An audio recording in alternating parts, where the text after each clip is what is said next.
한국 사람인데요. 한국인인 우리에게 이순신 하면 무슨 생각이 나시나요? 네. 세종대왕은요?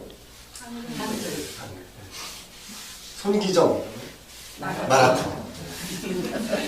이완용, 이명박, 운동.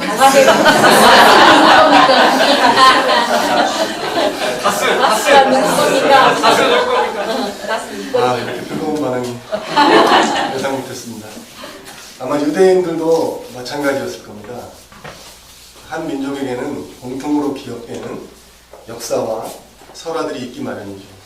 아마 그들에게 아담하면 인류의 시조가 떠올랐을 것이고, 모세하면 출애굽 혹은 율법이 떠올랐을 것이고요. 아브라함 하면 믿음의 조상이 떠올랐을 것입니다. 그런데 유대인들의 기억 속에 아주 특이하게 기억되고 전달되어 온 인물이 하나 있었습니다. 바로 에녹입니다. 유대인들에게 에녹하면 하나님과 동행하다가 영어 성경에는 walk with God입니다. 하나님과 함께 걷다가 죽음을 맛보지 않고 승천한 사람. 즉 에녹하면 하나님과 가장 친밀한 관계를 누렸던 영적인 인물로 대를 이어 입에서 입으로 전해 내려져 온 것입니다. 그래서일까요? 구약의 외경인 에녹서를 보면 에녹이 천상을 누리며 천사들과 사탄을 상대하는 영적인 현자로 묘사가 되고 있습니다. 몇몇 학자들에 의해서 세례 요한과 예수님도 속해 있었다고 여겨지는 에세네파에게 있어서는 그들은 주로 광야에서 금욕 생활을 하면서 신비주의자들이었는데요. 그들은 에녹을 최고의 영적인 모델로 여기면서 영적 수행을 했다고 전해지고 있습니다. 초창기 예수 공동체에서도 에녹을 해석했는데요. 그것이 바로 오늘 우리가 읽은 히브리서 11장 5절 6절의 말씀입니다. 초기 예수 공동체는 특별한 해석을 했습니다. 에녹은 하느님을 기쁘시게 해드렸다는 증언을 받았다. 그러면서 해석을 덧붙이기를 하나님께 나아가는 사람은 하나님이 계시다는 것과 하나님은 자기를 찾는 사람에게 상 주시는 분이라는 것을 믿어야 한다 라고 했습니다. 결국 하나님과 함께 걷는 것이 하나님을 기쁘시게 하는 것이다 라는 말씀이었습니다. 그렇기 때문에 하나님이 계시다는 것을 믿고 하나님을 찾아라. 좀 더 다가오는 표현을 하자면 하나님을 추구해라.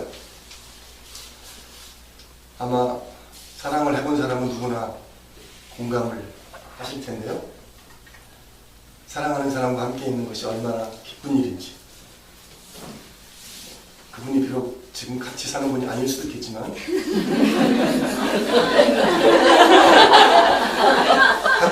한때였을 수도 있겠지만 사랑하는 사람과 함께 있는 것은 참으로 기쁜 일입니다. 뭘 해주지 않아도 옆에 있기만 해도 기쁩니다. 그렇기 때문에 같이 있든 같이 없든 간에 그 대상에 대해서 언제든지 존재를 느끼고 끊임없이 그 사람을 추구하게 되어 있습니다. 저는 그리스도교 신앙의 요체는 하나님과의 깊은 관계라고 생각을 합니다. 하나님과 함께 걷는 것이 하나님을 기쁘시게 하는 것입니다. 모든 삶의 현장에서 하나님의 존재를 인정하고 하나님을 추구하며 사는 것이 그리스도교 신앙입니다. 함께 걷는다는 것은 그야말로 완벽한 메타포입니다. 가장 가깝고 끈끈하고 신뢰하는 관계를 묘사하는 말입니다. 우리가 흔히 사랑하는 사람이나 배우자에 대해서 인생길을 함께 걸어가는 동반자라고 얘기합니다. 청혼할 때 저도 긴 편지를 읽어주면서 청혼을 했는데 나와 함께 긴 인생길을 같이 걸어갑시다. 저의 동반자가 되어주시겠습니다. 이렇게 우리가 청혼하지 않습니까? 아닌 분들도 계시겠죠. 우리가 결혼 생활을 되돌아보면서 같이 걸어와줘서 고맙다 라고 얘기하기도 하죠. 김광석이 부른 어느 60대 노부부의 이야기를 보면 이런 가사가 나옵니다. 다시 못 올 그 먼 길을 어찌 홀로 가려하고. 같이 걷는다고 하는 것은 깊이 사랑하는 관계로 함께 살아가는 것을 의미합니다. 그래서 저는 기독교 신앙을 하나님과의 연애라고 정의하고 싶습니다. 그야말로 완벽한 연애입니다. Perfect romance. 우리 보통 사랑에 빠지면 불안하잖아요. 헤어질까봐, 떠날까봐. 하나님과 연애는 완벽합니다. 헤어짐을 두려워하거나 불안해할 필요가 없습니다. 하나님은 완벽한 사랑의 대상입니다. 하나님과 사랑에 빠질수록 더욱더 하나님을 추구하게 됩니다. 신앙의 본질이죠. 하나님과 깊은 사랑에 빠지는 것입니다. 아주 뿌리 깊은 보수교회에서 태어나고 자란 저는 오랫동안 하나님의 이미지를 그릴 때 아버지 하나님, 지배자, 감시자, 심판자 늘 날 보고 계신데 내 삶은 늘 하나님 앞에서 초라한 것 같고, 제가 기억나는 게 중학교 시절에 말썽을 부려서 교무실에 끌려갔어요. 친구랑 나란히 무릎 꿇고 손 들고 서 있었는데 둘이 나눈 대화가 아주 우습습니다. 야, 우리가 지난주에 교회를 빠졌더니 손 들고 회개하자. 제가 자라면서 늘상 듣던 말이 저희 부모님이 11조를 안 했더니 이쪽으로 살아간다. 새벽 예배를 빼먹었더니 네가 감기 걸렸다. 야, 주일 성수를 제대로 안 했더니 이렇게 재물이 빠져나간다. 아무개는 목사님을 비난했더니 입이 돌아갔다더라.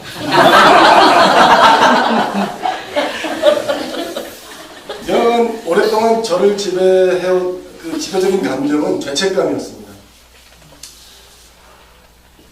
집안 모두가 기대하는 대로 저는 신학대학에 입학해서 20대 때부터 전도사로 목회를 시작했습니다. 제가 작년에는 외국에 있었는데요. 그 시절에 쓴 일기를 꺼내서 다시 읽을 기회가 있었습니다. 정말 눈물이 났습니다. 하루도 빼먹지 않고 죄책감으로 가득 찬 일기장이었어요. 나는 왜 이렇게밖에 살지 못할까? 하나님 나를 기뻐하실까? 정말 불쌍해서 눈물이 났습니다. 그 좋은 시간을 하나님과 누릴 수 있었는데 왜 이렇게 죄책감 속에서 난 살았을까? 저는 정말 좋은 그리스도인이 되고 싶었고 정말 신실하게 그리스도를 따르고 싶었습니다. 그러나 제 스스로 만든 아침마다 성경을 묵상하고 그 말씀대로 살기로 결심하고 그 말씀대로 살지 못하는 저 때문에 괴로워하고 이것이 반복이었어요. 그러니까 저의 모습은 죄책감과 이중생활로 가득했습니다. 마음은 죄책감이 가득한데 어린 나이에 교회 가면 양복에 거룩한 척 해야 되니까 또 그게 또 괴로워하고 또 회개하고 정말 회개하고 죄짓고 회개하고 죄짓고의 반복이었죠. 그래서 저는 정말 어릴 적부터 교회가 계속 싸우고 분열하는 모습을 봤기 때문에 제 마음에 굳은 결심을 해서 저는 정말 좋은 그리스도인이 되고 좋은 목회자가 되어야겠다. 그런데 공부를 하고 목회를 하면서 교회의 중심부로 깊숙이 들어가면 들어갈수록 제가 상상할 수 없었던 부패와 위선이 가득해 있었습니다. 비리로 가득 차고 사회적 책임에는 등한하고 거짓된 가르침을 일삼고 지도자의 이익 때문에 분열을 거듭하고 또 거듭하는 교회의 모습에 실망했습니다. 저는 지극히 상식적인 선에서 문제를 제기하고 왜 목사님이 자동차가 세대 4대여야 하느냐, 아주 상식적인 얘기였습니다. 이런 얘기를 문제 제기했더니 제가 신학교 때 학부사에 이런 글을 몇 번 썼더니 바로 끌려갔어요. 제가 이거 주사파 아니에요.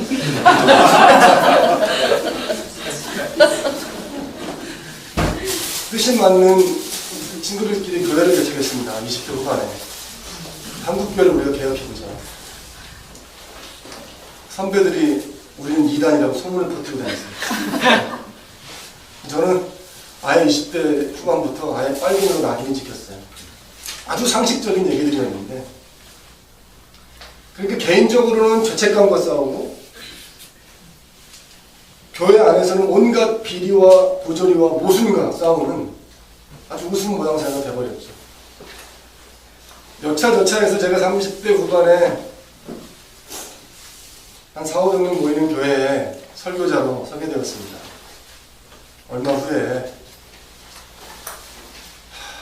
부패한 세력을 몰아내자고 젊은 개혁적인 교인들이 저를 담임 목사로 초대해서 한판 싸워보자고. 그날 저녁에 제가 저희 와이프랑 둘이 앉아서 고민을 했습니다. 야, 우리가 예수를 따른다고 했는데 우리 최종 목표가 담임 목사는 아니지 않냐. 그렇게 분열하는 교회에서 자랐는데 결국은 아무리 명분이 좋아도 분열 아니에요. 그래서 아무도 모르게 이사를 갔어요. 야반 도주를 했어요. 결국 저희가 교회를 떠나게 됐는데요.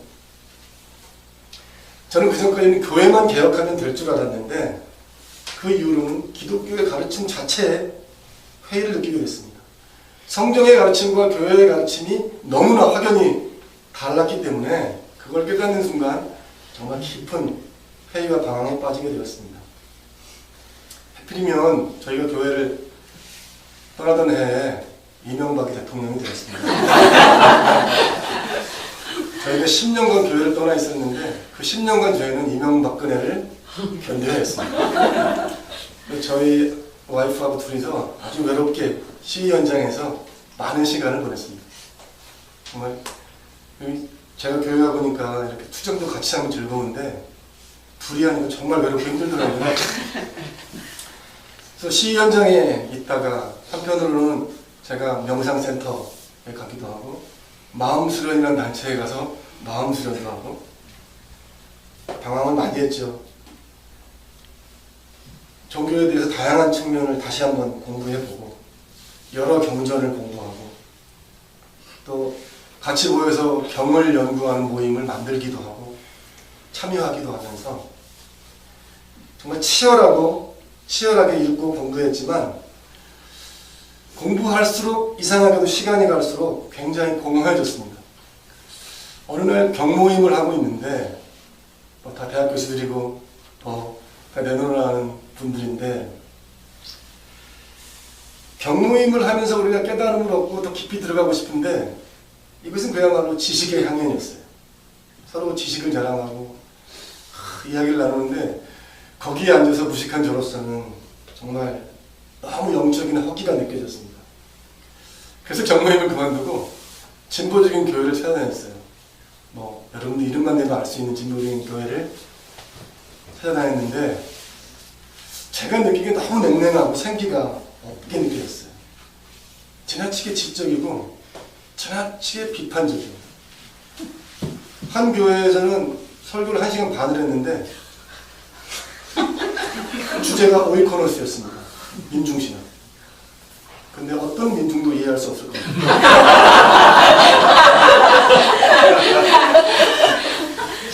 너무 허무했어요. 나오면서 1시간 30분 하고 기도하러 도망 나왔습니다.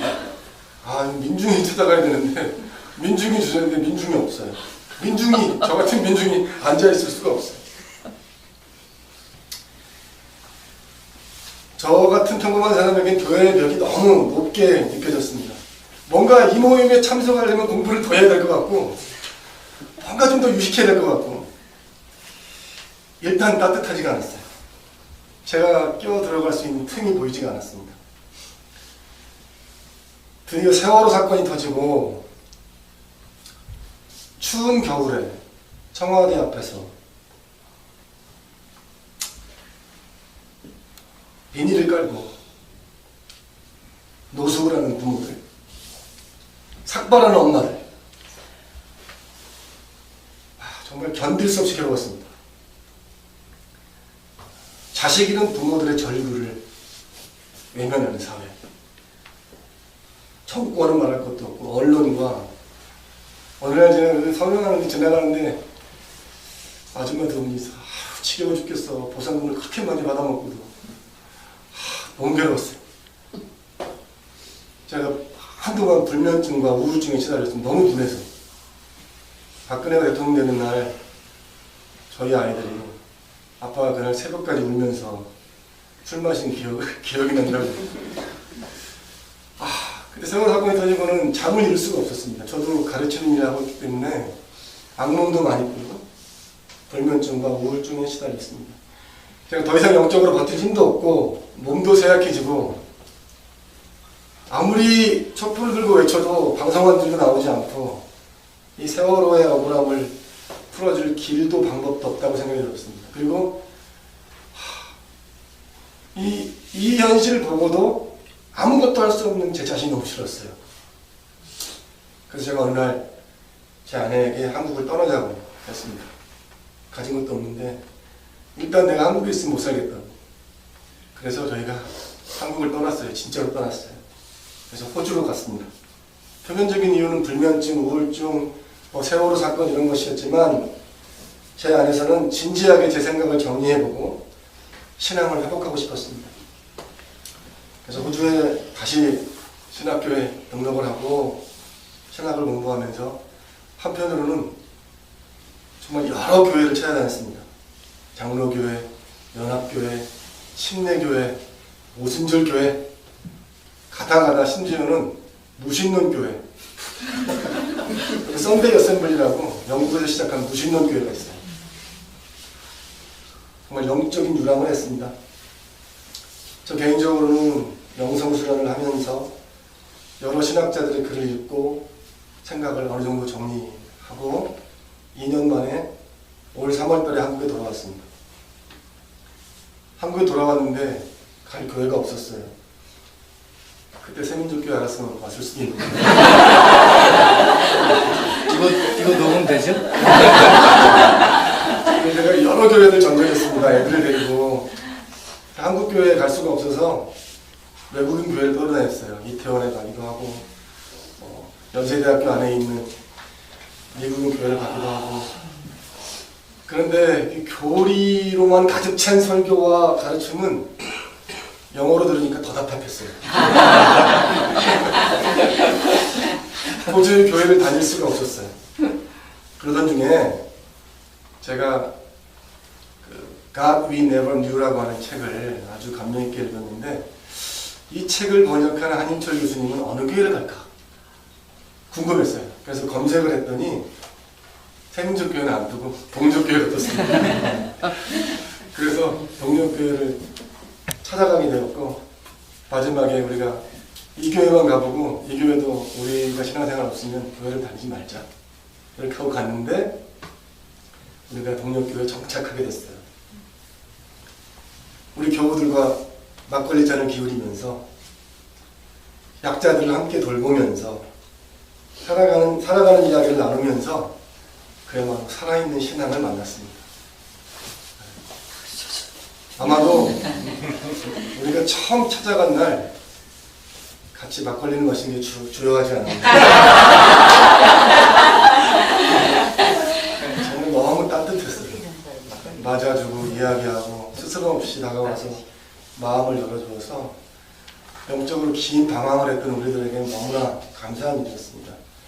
특히 저희 목사님과 함께 영성 수련을 하면서 많은 대화를 나누면서 신앙의 본질인 하나님과의 관계가 한층 깊어지는 경험을 하게 되었습니다.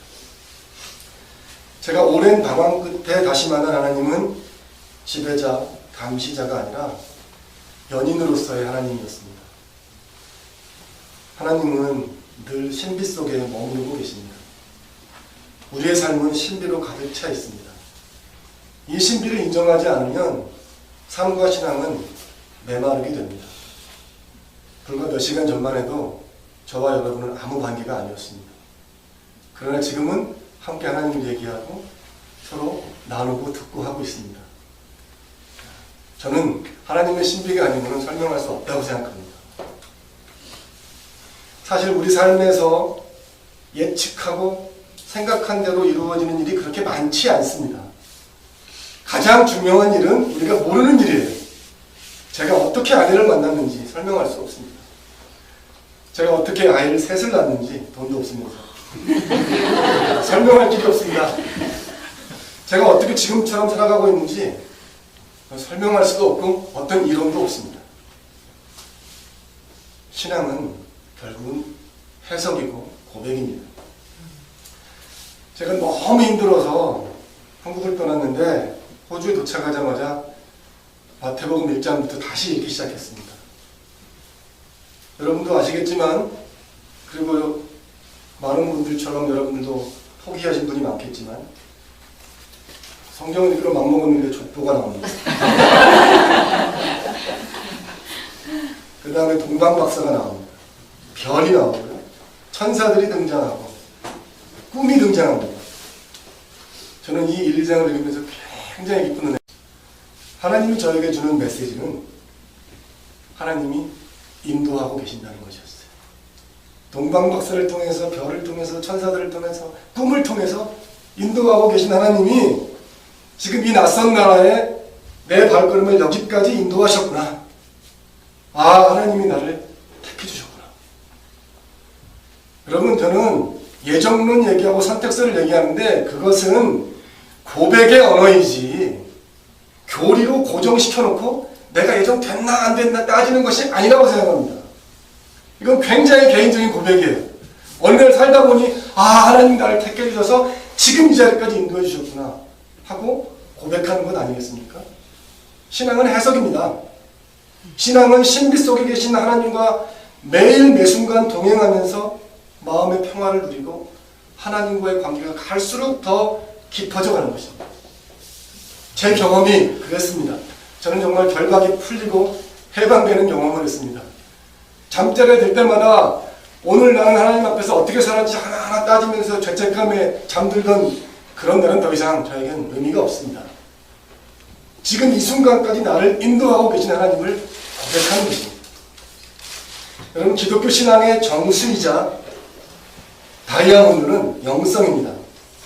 많은 신학자들도 이제 영성에서 새로운 길을 모색하고 있습니다. 리처드 로우라는 사람이 이모럴 다이아몬드, 우리말로는 불멸의 다이아몬드라는 책을 썼는데 거기서 그분이 시종일관 우리에게 권면하고 있는 것은 거짓 자아에서 벗어나 참 자아를 찾으라고 말씀합니다. 나의 가장 깊은 나는 하나님이다. 신비는 내 안에 계신 그리스도이다. 너의 영혼은 하나님 안에 있는 너이고 네 안에 있는 하나님이다. 여러분, 다이아몬드를 채굴하는 과정에서 많은 불순물들을 걸러내야 합니다. 굉장히 공정이 많아요. 여러분, 불순물을 다 걷어내면 다이아몬드가 나옵니다. 우리를 사로잡고 있는 염려와 불안과 온갖 욕망을 다 파헤치고 나면 우리 안에 깊숙이 숨겨진 곳에 하나님이 계십니다. 영성이 있어요. 우리의 신성이 있어요. 우리가 살아가면서 불안과 염려, 저도 그랬지만 젊은 남자들은 성욕, 물욕, 소유욕, 명예욕 이런 것들로 가득 차 있습니다. 이것들은 거짓 자아를 형성하는 것들이고 지속적이지 않은 것이 특징입니다. 그리고 불안과 밀접한 관련이 있습니다. 예컨대 남자가 너무 아름다운 여자를 얻고 싶어요. 그래서 노력해서 그 미인을 얻었습니다. 그러나 그 미인을 얻는 순간 또 다른 여자를 추구하게 됩니다. 제 눈을 피하시는 분들.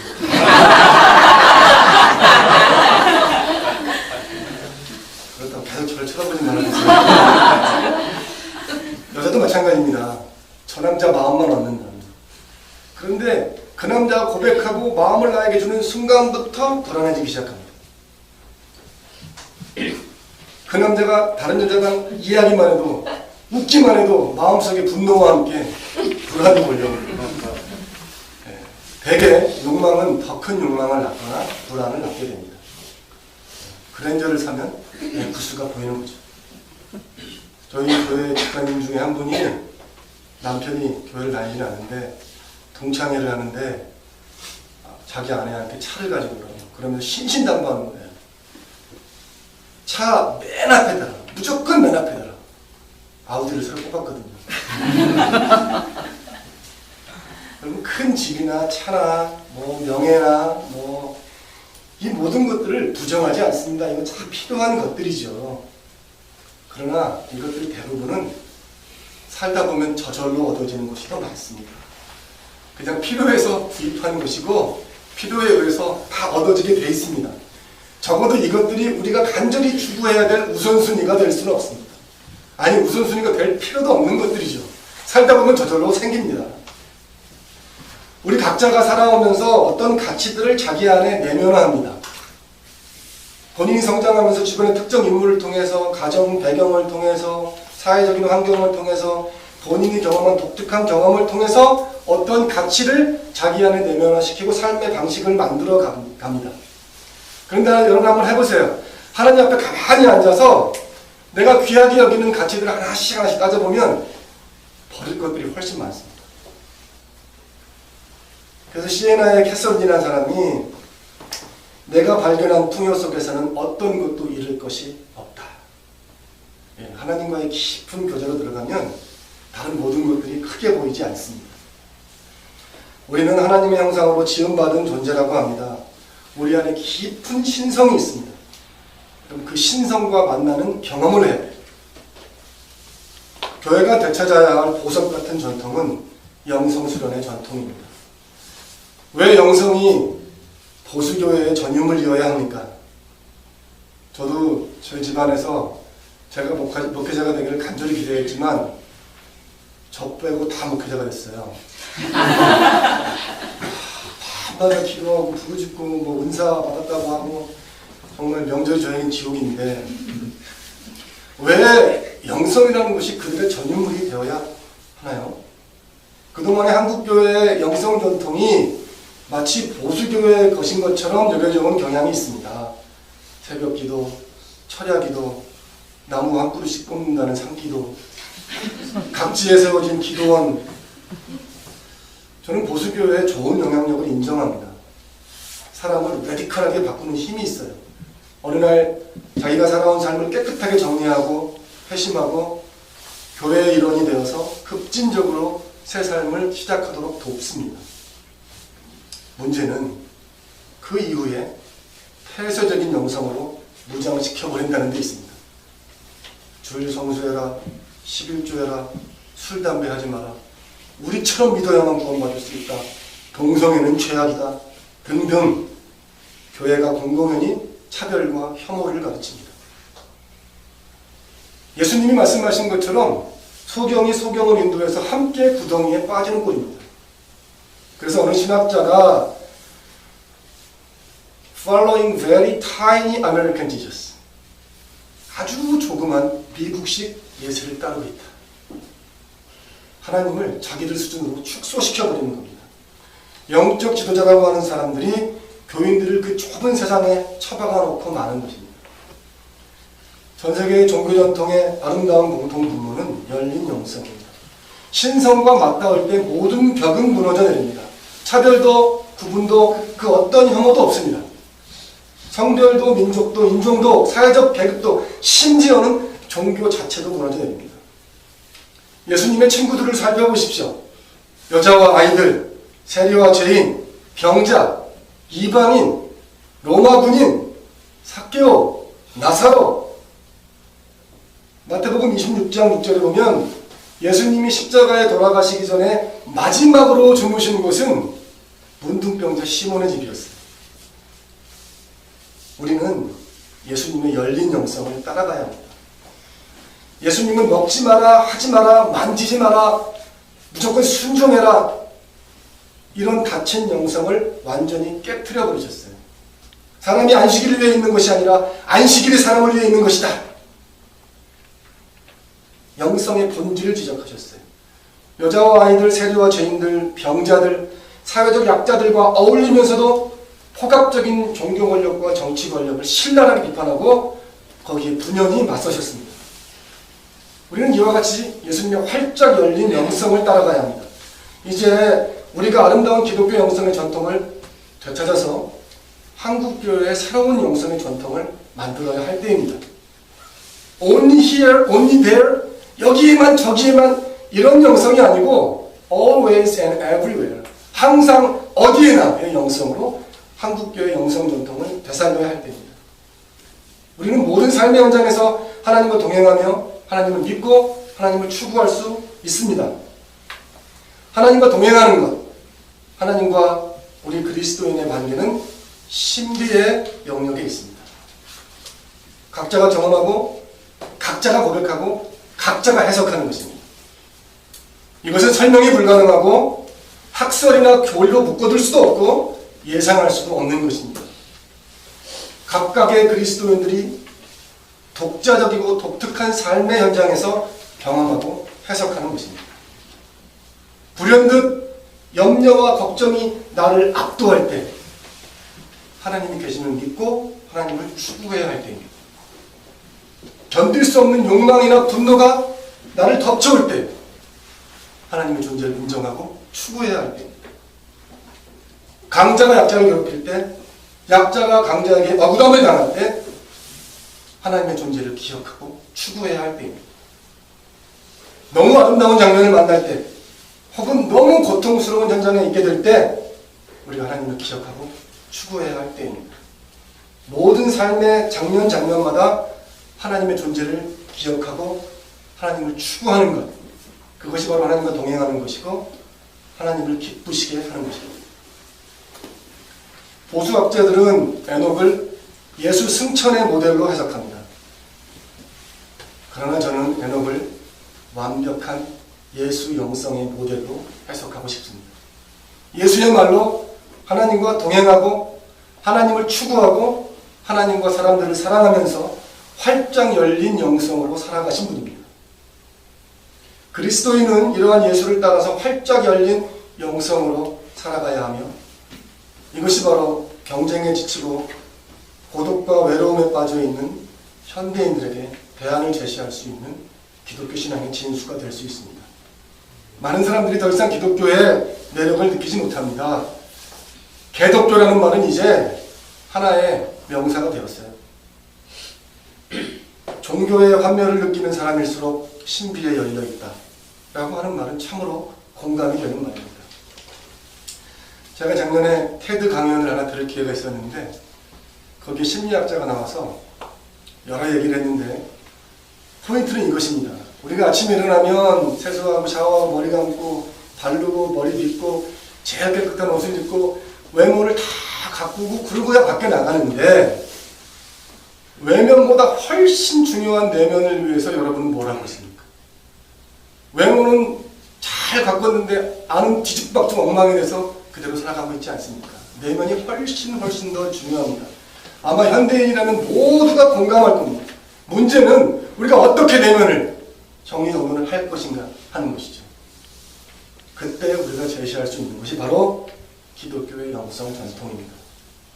바쁜 현대인들에게 하나님과 고요하게 머무를 수 있는 시간은 얼마나 귀하고 소중한 시간입니까? 미국에서는 1960년대 이후에 교회의 환멸을 느낀 많은 젊은이들이 교회를 떠났습니다.